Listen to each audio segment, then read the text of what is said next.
मेरा नाम सगुन है। मैं जैसे ही सोकर उठी तो माँ मेरा नाश्ता तैयार किए बैठी थी। नाश्ता भी किया था। एक सूखी रोटी मैंने मुंह में बनाया, मगर जल्द ही संभल गई। घर का खर्चा पानी मेरे दम से ही चल रहा था। अब अगर ये सब खाने को मिल रहा था तो इसमें मेरा ही कसूर था, क्योंकि 2 दिन से मैं बुखार में तप रही थी। आज अगर न जाती तो रात को भूखा ही रहना पड़ता। मैंने चुपचाप खाना शुरू कर दिया तो माँ मेरे पास ही बैठ गई और मुझे हवा करने लगी। मैंने एक नज़र अपनी माँ पर डाली तो एक दुख की लहर मेरे अंदर दौड़ गई। माँ का चेहरा झुर्रियों से भरा हुआ था। सारी उम्र माँ ने भीख मांग मांग कर मुझे पाला पोसा था। अब मेरी बारी थी उन्हें पालने की। वो तो अब भी घर पर बैठने को तैयार नहीं थी, लेकिन मैंने ज़बरदस्ती उन्हें रोका था। खैर, मैंने बड़े बड़े कोर लेकर 1 मिनट में ही रोटी ख़त्म की और जल्दी से जाने के लिए खड़ी हो गई। माँ मुझे बेबसी से जाता हुआ देख रही थी। जैसे ही मैं दरवाजे से बाहर निकलने लगी तो पीछे से उसने आवाज़ लगाई, बेटा अपना ख्याल रखना। मैं सिर हिलाकर बाहर आ गई, मगर मेरी आंखों में आंसू आ चुके थे, जिन्हें साफ करके मैंने अपने दुपट्टे से पूरे शरीर को लपेट लिया और चौराहे की तरफ एक कदम बढ़ा दिए। जहाँ पर मैं भीख मांगा करती थी वहाँ बैठे 3 घंटे हो चुके थे, मगर अभी तक एक भी भीख नहीं मिली थी। मैं वहाँ से परेशानी में उठकर थोड़ा आगे चली गई तो वहाँ देखकर हैरान रह गई। आगे एक भिखारी पड़ा हुआ था जो देखने में बेहोश मालूम हो रहा था। उसके चेहरे से राल टपक रही थी और शरीर एकदम ही मैला कुचैला था। मैंने खुद पर नज़र डाली तो मैं एकदम साफ सुथरी थी।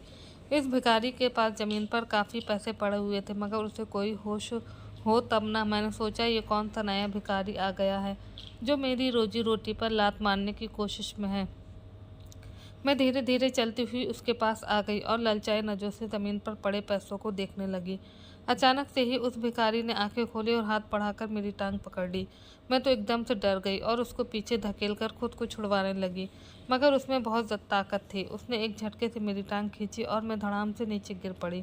उस वक्त मुझे बहुत डर लग रहा था, क्योंकि एक तो दोपहर का वक्त था और आसपास भी कोई दिखाई नहीं दे रहा था। तो मेरा डरना सही था। मैंने हकलाते हुए उससे कहा कि छोड़ दो मुझे, वरना मैं सबको बता दूंगी तुम कोई शरीफ इंसान नहीं हो। मेरी धमकी का उस पर कोई भी असर नहीं हुआ। जब वो बोला तो उसकी आवाज़ धीमी थी, मगर लहजा एकदम से सख्त था। जब तुझे राज मिले तो वो राज न लेना, छोड़ देना, गुमराह ना करना किसी को, वरना तेरे लिए एक बड़ी मुसीबत होगी। समझ रही है ना? वो न जाने क्या बोल रहा था, मगर मेरी समझ में कुछ नहीं आ रहा था। मैं बस डरी हुई थी। जा ले जा पैसे, ये सब तेरे हैं। मैं तो बस तुझे आगाह करने आया था। इतना बोलकर उसने ज़मीन पर से वो सब पैसे उठाकर मेरी हथेली में पकड़ा दिए और झटके से मेरा पैर छोड़कर उठकर खड़ा हो गया। मैं हैरानी से उसे देखती जा रही थी, मगर कुछ बोलने की हिम्मत नहीं हो रही थी। देखते ही देखते उस भिखारी ने गांव से बाहर के रास्ते पर तेज तेज कदम उठाना शुरू कर दिया। मैं उसे रोकना चाहती थी, मगर मेरे गले से आवाज़ ही नहीं निकल रही थी। मेरे नज़रें मोड़ पर अपनी हथेली पर देखा तो एक डर की लहर मेरे पूरे शरीर में दौड़ गई। वो पैसे जिन्हें मैं हसरत से देख रही थी, वो एक ही पल में मेरे हो चुके थे और अब मुझे वो अपने हाथ पर भारी पत्थर की तरह महसूस हो रहे थे।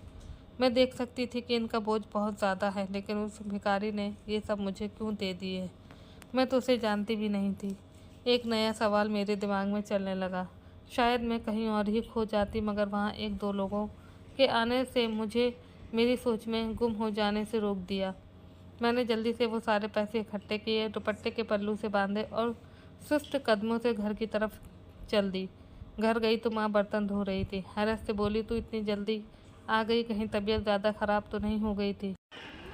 तो मैंने कहा कि नहीं माँ, ये बुखार उखार हम गरीबों के लिए नहीं होते, बल्कि ये कहा बीमारी होती है। हम गरीबों के लिए तो ये अय्याशी होती है, अय्याशी। कुछ नहीं, बस भीख मिल गई थी तो उठ पड़ी। आखिरी शब्द कहते हुए मैंने नज़र चुराकर कमरे में लेटी नीलम पर नज़र डाली। वो मुझे देखकर मुस्कुराई, साथ ही उसके मुंह से लार टपकने लगी। तो मैंने आगे हाथ बढ़ाकर पास पड़े कपड़े से उसका मुंह अच्छी तरह से साफ किया। मैंने माँ से कहा, माँ तू थक गई होगी ना अकेले नीलम का ध्यान करके? तो माँ मुस्कुरा कर बोली, अपने बच्चों का ख्याल रखने से कोई माँ तंग नहीं होती। मुझे एहसास है तेरे साथ मैं बड़ी ज़्यादती करती हूँ, मगर क्या करूँ, ये पेट जो हम साथ लिए चल रहे हैं, इससे भी तो भरना है। मैंने एक घर में बात की है सफाई करने की, उधर अगर सही पैसे मिल जाएंगे तो ये काम छोड़ देना। माँ ने बड़ी खुशी से ये बात की तो मैं एक पल के लिए चुप हो गई, मगर दूसरे ही पल बोल उठी, माँ रहने दे, पहले भी तो तूने लोगों के घरों में काम करना शुरू किया था। क्या भूल गई उन ऊंचे घर वालों ने तुझे क्या कहकर निकाला था। माँ तो चुप कर गई मगर मेरे अंदर आग लग चुकी थी। सो मैं चुपचाप कमरे में नीलम के बराबर की चारपाई पर लेट गई। मैं सोना चाहती थी मगर दिमाग में था कि एक जगह टिक ही नहीं रहा था। अतीत में उलझा था। हम दो बहनें और एक भाई था। बाबा को तो कभी देखा ही नहीं। माँ कहती थी कि तुम्हारा बाबा दूर काम करता है। अब कितनी दूर काम करता है ये तो हम नहीं जानते थे, लेकिन बड़े होने पर पता चला कि माँ बाबा की दूसरी पत्नी है। मेरी माँ जो थी वो बहुत सुंदर औरत थी और झुग्गियों में ही रहती आई थी और वहीं काम करती जो माँ के बाप दादा करते आए थे, यानी कि भीख मांगना। जवानी में बाबा का दिल माँ पर आ गया और बस उन्होंने तो माँ की झुग्गी की राह पकड़ ली कि इस लड़की से ही मेरी शादी करवा दो, मैं इसे रानी बनाकर रखूँगा। मगर वहाँ ये रिवाज नहीं था। झुग्गी की लड़की झुग्गी में ही जाती थी। किसी बाहर वाले को किसी तरह भी देना गवारा नहीं था। तो माँ के माँ बाप ने भी साफ इनकार कर दिया। जहाँ बाबा का दिल माँ पर आ चुका था वहीं माँ भी चुपके चुपके बाबा को दिल दे बैठी थी। बस फिर क्या था, इन दोनों ने वहाँ से भागकर शादी करने का सोच लिया। मेरे बाबा किसी जागीरदार घराने के बेटे थे। रात के अंधेरे में माँ उनके साथ भाग गई और सुबह तक इन दोनों की शादी हो चुकी थी। शादी के बाद जब माँ को रखने की बारी आई तो अपने गांव की बजाय बाबा ने मेरी माँ को वहीं शहर में एक छोटा सा घर ले दिया और हफ्ते में एक चक्कर लगा लिया करते थे। यही तो कुर्बानियाँ होती हैं भागकर शादी करने वालों के लिए। इधर माँ के माँ बाप भी उन्हें भूल चुके थे। फिर मेरा भाई पैदा हुआ मगर तब भी बाबा ने कोई जिक्र नहीं किया कि वो उन्हें अपने गांव में लेकर जाएंगे। बस इसी तरह मिलने आ जाते थे। भाई के बाद नीलम पैदा हुई तो वो अपाहिज थी, ना बोल सकती थी ना चल फिर सकती थी। और फिर सबसे आखिर में मैं पैदा हुई। मगर बाप को देखना ना देखना एक बराबर था। वो बस घंटे 2 घंटे के लिए आता और कुछ पैसे माँ के हाथ पर रखकर रवाना हो जाता। वैसे भी वो अब माँ में ज़्यादा दिलचस्पी नहीं लेते थे। ऊपर से बच्चों का बोझ भी क्यों पालते। ऐसे में बाबा कभी दोबारा वापस नहीं आए। माँ ने उनकी बड़ी राह तकी मगर उन्हें लौटना ही नहीं था। एक दिन माँ ने भाई से कहा कि तुम नौकरी कर लो, लेकिन भाई ने नौकरी करने से साफ मना कर दिया। हर तरफ से परेशानियाँ देखकर माँ अपने माँ बाप के पास वापस लौटी तो पता चला वो लोग तो घर बेचकर जा चुके हैं। माँ ने उनके ठिकाने का पता करना चाहा मगर पता नहीं चल सका। ऊपर से जो थोड़ी बहुत जमा पूंजी थी वो भी खर्च हो चुकी थी और दिन इतने बुरे थे कि घर में खाने के लाले पड़े थे। भाई ने बड़े आराम से बाहर किसी से मिलकर इस मकान का सौदा कर लिया जिसमें हम रह रहे थे। वही हमारा आखिरी सहारा था। जब माँ को सच्चाई का पता चला तब तक भाई पैसे लेकर जा चुका था। भाई ने अपना सामान समेटा और रात के अंधेरे में न जाने कहाँ निकल गया। पीछे हम माँ बेटियाँ डर से दोहरी हुई जा रही थी। घर में खाने को कुछ भी नहीं था। नीलम भूख से बिलखने लगी, जिसे माँ ने बड़ी मुश्किल से चुप करवाया और कहा कि तुम फिक्र ना करो, देखना कल तुम्हें भूखा नहीं सोने दूंगी। मैंने माँ से पूछा, माँ तुम क्या करोगी? सारे पैसे तो भाई अपने साथ ले गया। वो मेरी बात पर चुप रही और कोई जवाब ना दिया। मैं भी चुप हो गई। मगर ये बात सुबह खुली कि माँ अपना पुश्तैनी काम करेंगी, यानी कि भीख मांगेंगी। मैं बहुत परेशान थी। माँ से पूछा कि तुम भीख क्यों मांगोगी? और भी तो 100 तरह के काम हैं, उनमें से कोई काम कर लो। तो वह कहने लगी कि इन 100 तरह के कामों की मजदूरी महीने के बाद मिलेगी और मेरी बेटी आज भूखी बैठी है। वैसे भी पहले अपने माँ बाप के लिए मांगा करती थी, अब अगर तुम लोगों के लिए मांग लूँगी तो क्या बुराई है। बस मुझे ना रोकना, मुझे अब किसी की सही गलत का नहीं पता। मैं चुप हो गई। वैसे भी सारे हालात मेरे सामने थे। माँ घर से चली गई और जाते जाते मुझे नीलम का ख्याल रखने के लिए कह गई। शाम को माँ घर लौटी तो उसके हाथों में राशन के थैले पकड़े हुए थे, जिसे देखकर दिल में सुकून उतरा। मगर दूसरी तरफ मेरे दिल में भाई और बाबा के लिए बहुत नफरत भी आई। उस शाम हमने खाना खाया तो हम तीनों की आंखों में आंसू थे और हम एक दूसरे से निगाहें चुराते हुए छोटे छोटे निवाले खाने लगे। फिर इसके बाद यही नियम था कि माँ भीख मांगने जाती और मैं नीलम के साथ घर पर ही रहा करती। सारा सारा दिन डरते हुए रहती थी। ये करते करते तकरीबन साल भर हो गया और हमारे घर के हालात भी काफ़ी ठीक हो गए। माँ ने कुछ महीने और भीख मांगी और इसके बाद मैंने बड़ी मुश्किल से माँ को मना कर दिया कि वो भी भीख ना मांगे।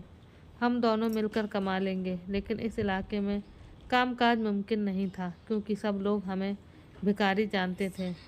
हमने वो इलाका बदल दिया और थोड़ी दूर बस्ती वाले इलाके में आ गए और जो जमा पूंजी थी उसका एक घर खरीद लिया जिसमें सिर्फ एक कमरा और एक वॉशरूम ही बना हुआ था।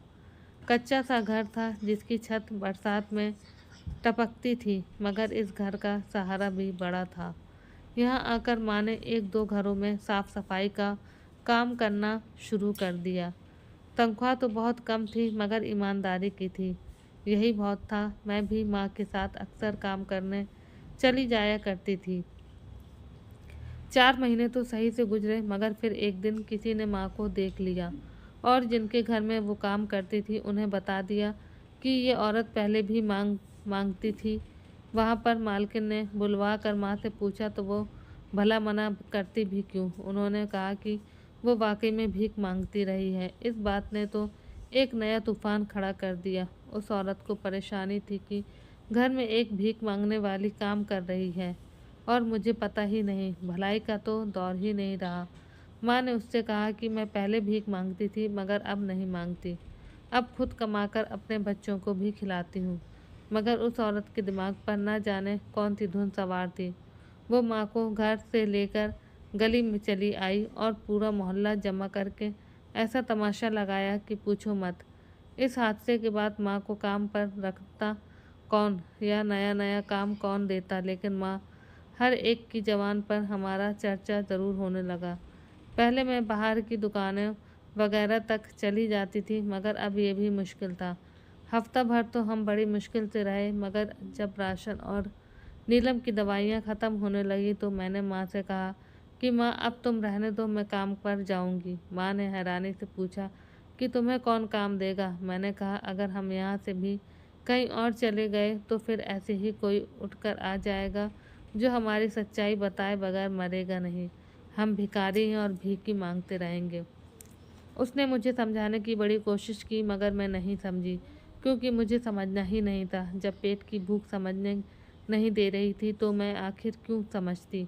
बस माँ से अहम बातें पूछकर मैं घर से निकल पड़ी और इधर चौराहे में जाकर एक जगह बैठ गई। पहले तो लोगों ने मुझे हैरानी से देखा और कानों में बातें करने लगे मगर मैं भी ढीठ बनी रही, उन्हें अनदेखा किए बैठी रही। जब मेरे पास से कोई गुजरता तो हाथ बढ़ाकर भीख मांग लेती। कभी कोई मेहरबानी करके दे देता तो कभी कोई झिड़क देता। मैंने किसी की भी बात का बुरा नहीं माना क्योंकि यही तो हकीकत थी इस काम की। अगर बैठे बैठे थक जाती तो इधर उधर खड़े होकर मांगना शुरू कर देती थी। मैं नई नवेली सयानी होती हुस्न की बला थी, इसलिए माँ मुझे भेजते हुए डरती थी। शायद अभी हमारी परीक्षा ख़त्म नहीं हुई थी। आज भाई हमारे घर आया। माँ ने उसे घर में दाखिल नहीं होने दिया और कहा कि जहाँ से आया है वहीं पर चला जा, मैं तुझे यहाँ नहीं रखूँगी। भाई ने बड़ी विनती की तो माँ ने कहा कि मोहल्ले वालों से पिटवा दूँगी। आखिरकार उसे जाना ही पड़ा, मगर जाने से पहले उसके चेहरे पर कोई बात थी जो मैं बड़ी आसानी से पढ़ सकती थी। वो अंदर ही अंदर कोई फैसला करके आया था जिसमें मैं डर गई थी मगर माँ को समझ नहीं आ रहा था। मैंने भी आने वाले तूफान को वक्त के सहारे पर छोड़ दिया और सुकून में हो गई। फिर भाई दोबारा से नहीं लौटा और आज वो भिखारी वाली घटना हो गई मेरे साथ। इसी तरह सोचते सोचते कब नींद की वादियों में उतर गई, होश ही नहीं रहा। मेरी आँख अगली सुबह खुली। कल के जो पैसे थे मैंने नीलम को साथ लिया और अस्पताल चली आई, जहाँ डॉक्टर ने बताया कि इसमें कुछ बेहतरी आ रही है। एक ऑपरेशन हो जाए तो नीलम भी आम इंसानों की तरह चल फिर सकेगी। मगर इस ऑपरेशन पर जो खर्चा था वो काफ़ी महंगा था। मैंने नीलम को घर छोड़ा और भीख मांगने चली गई। वो कहते हैं ना, जब कोई परेशानी या मुश्किल आती है तो साथ में अपना हल भी लेकर आती है। आज मैं चुपचाप एक जगह पर ही बैठ गई। न उठने का दिल चाह रहा था न ही किसी से मांगने का। अच्छा लग रहा था। बस 2-4 लोगों ने खुद ही मेरे कटोरे में कुछ पैसे रख दिए। मैं अपनी सोचों में ही गुम थी जब एक बड़ी सी गाड़ी मेरे सामने आकर रुकी। अगर कोई आम सा दिन होता तो मैं झट से उठकर भीख मांगने के लिए भागती, मगर आज मेरा दिल नीलम की तरफ अटका हुआ था। सो मैं अपनी जगह से ही न उठी, मगर हैरान रह गई जब गाड़ी में से एक बूढ़ा सेठ निकलकर मेरे सामने खुद ही आया। मैंने उसे देखने के बाद भी अपना कटोरा आगे नहीं किया और उसने भी कोई पैसे मेरी तरफ नहीं बढ़ाए। मैं जिस तरह बैठी थी उसी पोजीशन में बैठी रही। जब वो सेठ मेरे सामने आकर बोला, परेशान लग रही हो। मैंने चौंक कर उसे देखा और कहा कि परेशानियां तो हम गरीबों के घर पानी भरती हैं, ये कौन सी नई बात है। मेरी बात पर कुछ पल वो चुपचाप हुआ, फिर कहने लगा, तुम्हारे मसले का हल मेरे पास है। मैंने कहा, कौन सा मसला जिसने तुम्हें इस काम पर लगाया है।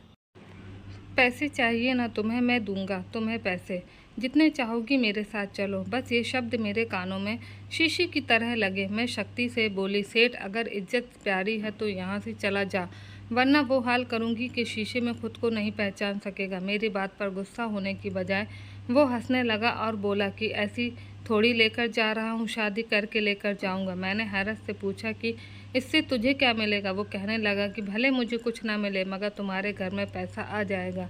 चलो उठो, ये मौका मत गवाओ। कुछ सोचते हुए मैं झट से खड़ी हो गई, क्योंकि मेरी नज़रों के सामने नीलम थी जिसे मैं भूल नहीं सकती थी। मैं उसके साथ गाड़ी में बैठ गई और कुछ ही देर बाद हम घर में थे जहाँ हमारी शादी हुई। ये सब मुझे किसी फिल्म की तरह लग रहा था और मैं हैरान सी थी कि ये सब मेरे साथ सेठ क्यों कर रहा है। शादी के बाद सेठ मुझे अपने साथ अपनी हवेली में ले गया जहाँ बहुत से लोग थे। उन लोगों ने मुझे सेठ के साथ देखा तो वो सब लोग झुक गए और औरतें आगे बढ़कर मेरे हाथों को चूमने लगी, जिससे मुझे बहुत उलझन हो रही थी। आखिरकार एक हॉल में पहुंचकर मैं और सेठ सोफे पर बैठ गए और हमारे सामने बहुत से लोग थे। अचानक मैंने एक साइड पर देखा तो मेरे होश उड़ गए, क्योंकि वहाँ मेरा सगा भाई खड़ा था। मैं फ़ौरन उठकर उसकी तरफ बढ़ी तो सेठ भी हड़बड़ाकर मेरे पीछे वहीं पर चला आया और साथ ही कमरे का दरवाज़ा भी बंद कर दिया। अब हम तीनों के अलावा वहाँ कोई नहीं था। मैंने भाई से कहा कि तुम्हारी वजह से ये दिन मुझे देखना पड़ा है। पीछे से सेठ ने मेरी बात पर कहा कि हाँ, इसी की वजह से तुम्हें इतना बड़ा दिन देखने को मिल रहा है। अगर ये मुझे तुम्हारा पता न बताता तो मेरा तो धंधा ही बंद हो जाता। ये बात सुनकर मैं हैरान रह गई। मैंने कहा, क्या बात कर रहे हैं? तो सेठ हंसकर बोला, यार अपनी बहन को बताया नहीं। इस बात पर भाई भी मुस्कुरा दिया और कहा कि खुद ही बता दे। सेठ कहने लगा कि बात यह है कि मैंने तुम्हें खरीद लिया है तुम्हारे भाई से। शादी तो बस एक कागजी कार्रवाई थी। दरअसल मेरी पत्नी बड़ी साध्वी थी, जिसे आशीर्वाद देती थी वो काम पूरा हो जाता था। फिर ऐसा करते करते लोगों ने उसे पैसे देने शुरू कर दिए और उस औरत ने मुझे सेठ बना दिया। मगर अफसोस 3 दिन पहले वो मर चुकी हैं। लेकिन लोगों को तो नई साध्वी चाहिए। तुम्हारे भाई मेरे पास काम करता है, तो इसने तुम्हारे बारे में बताया तो मैंने तुमसे शादी कर ली। अब तुम्हारा काम बस सिर्फ इतना है कि तुम लोगों को आशीर्वाद देती रहना और झूठी सच्ची कोई भी बात बता देना। ये ध्यान रहे कि धंधा मंद ना हो। ये सुनकर मैं हैरान रह गई थी और सोचने लगी कि क्या कोई भाई इस कदर भी गिर सकता है कि धर्म के नाम पर बने कारोबार पर मुझे बेच डाले।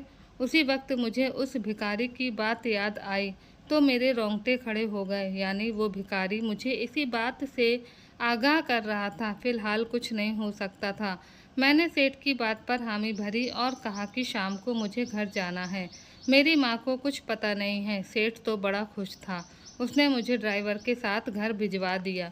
मैंने रात रुकने का कहा और उसी रात अपनी माँ और बहन को लेकर एक दूसरे शहर के एक धर्मशाला में ठहर गई, क्योंकि जो भी था मैं ईमानदारी से भीख मांगकर खा सकती थी, मगर ऊपर वाले के नाम पर धोखा नहीं दे सकती। मुझे बस अपने इस शैतानी खोपड़ी वाले भाई से पीछा छुड़ाना था, जिसने ना जाने कितने पैसों के बदले मुझे बेच डाला था। इस धर्मशाला में मालिका काम करने वाले गौतम ने मेरी बहुत मदद की। मैंने अपनी सारी सच्चाई उसको बता दी थी। वो मुझे अपनी ज़िंदगी में पत्नी की जगह देना चाहता था। मेरी माँ स्कूल में खाना बनाने का काम करने लगी थी। नीलम भी ठीक हो गई है। कहते हैं सबके दिन बदलते हैं, शायद मेरा भी वक्त अब बदल रहा है। तो दोस्तों, इस कहानी को लेकर आपकी क्या राय है, हमें कमेंट करके ज़रूर बताएं। अगर आपको हमारी आज की कहानी पसंद आई है तो इसे लाइक करें और अपने दोस्तों के साथ शेयर करें। और हाँ, अगर चैनल पर नए हैं तो प्लीज़ आप मेरे चैनल को ज़रूर सब्सक्राइब करें।